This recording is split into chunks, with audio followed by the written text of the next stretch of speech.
The private supply of educators was highly responsive to the demand, with the consequences are that large numbers of our children from all classes of society received several years of quality education, even black children. In fact, the statistics of literacy in the 1800s are astounding compared to what we and our children suffer from today.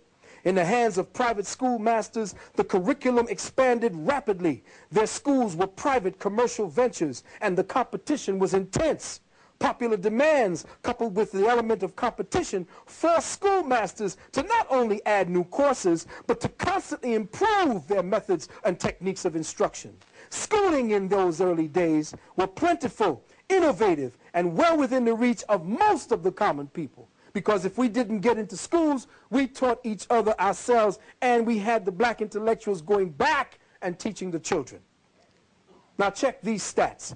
80% of New Yorkers leaving wills could actually sign their own names back then.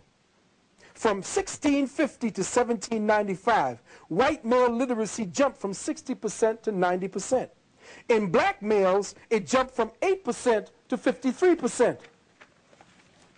White female literacy went from 40% to 56%. Black females went from 0 to 4% all the way to 27 to 35%. Between 1800 and 1840, literacy in the Northern Hemisphere rose from 75% to between 91 and 97% literacy in 1840. In the South, during the same time period, the rate grew from 50 to 60% all the way up to 81%. Historians High and Ellig summed up the experiences of the 18th, 19th, and 20th centuries by noting that the available evidence strongly indicated that Americans of these periods, in the main, took an active interest in education. The private, listen carefully, the private supply was intense, not only in the number of children both black and white served, but in the spectrum of social classes that were involved as well. According to the historian Carl F. Casey, literacy was quite general in the lower middle class of society and above at that time. The best generalization possible is that New York, like most American towns of that period, had a very high literacy rate relative to other places in the world, and that literacy did not depend upon or wait for formal instruction schools. In other words, you didn't have to go to school to be literate. So we ask again, with all that was being accomplished in America, barring slavery and the racist crackers overtly attempting to stop and suppress us as black people, why was there a need for public education? Well, beloved, let's begin answering this question by looking at two categories, the microcosmic and the macrocosmic. On the macrocosmic or collective level, the ultimate aim of compulsory public education, now listen to me, stay with me, because what I am doing is setting the stage for what is to come. All this information may seem kind of, oh, man, when is he going to get to the point? I am.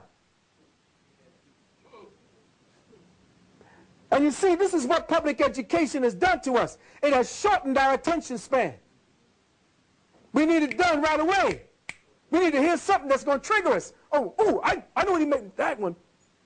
I want you to hear everything. Check. I want to know if you're still around.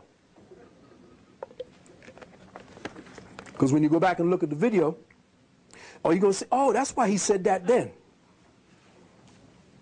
So on the macrocosmic or the collective level, the ultimate aim of compulsory public school education was for the creation of a centralized, homogeneous, nationalized Protestant culture, the Americanization of disparate groups which made up a broad fabric of the United States.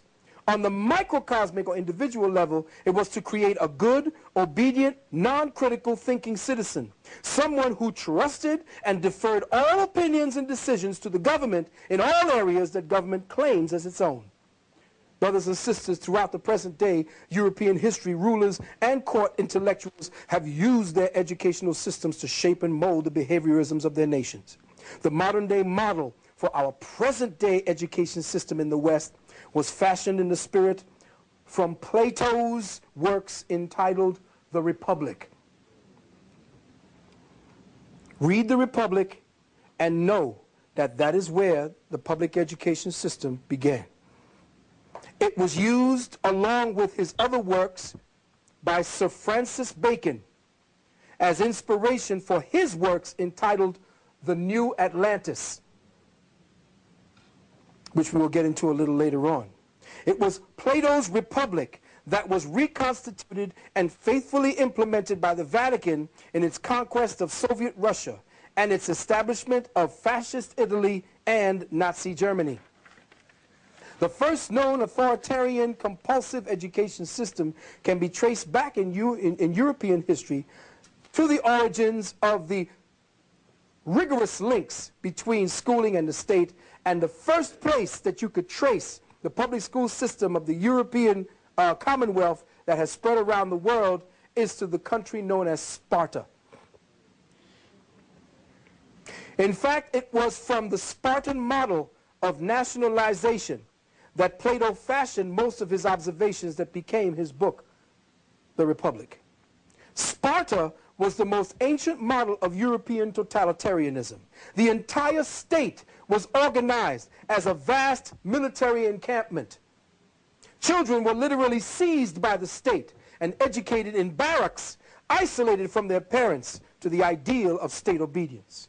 From this historical foundation, Europe's modern connections between state and school were forever forged, especially during the Protestant Reformation.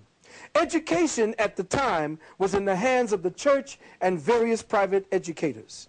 The first modern Western public schools were founded in the German state of Gotha in 1524.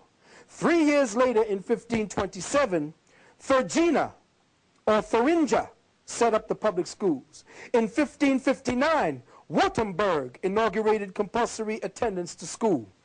Martin Luther himself drew up the plans for compulsory attendance in schooling for Saxony. In the mid-16th century, John Calvin set up mandatory schooling in Geneva. Holland followed next in the 17th century. Now, let us begin to look at the system that gave birth to our present educational system here in the U.S. It became known as the Prussian system of compulsory school education.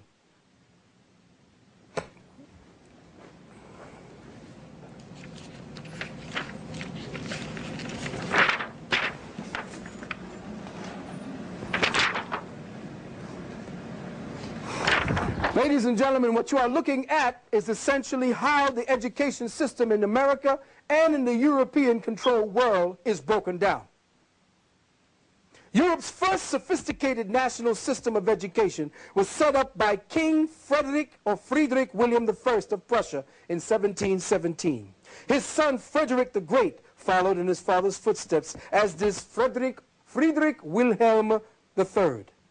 It was after the defeat, now listen carefully, it was after the defeat of the Prussians by Napoleon at the Battle of Jena in 1806-1807 that Friedrich III clamped down on his society by, among other things, increasing the power of the national school system.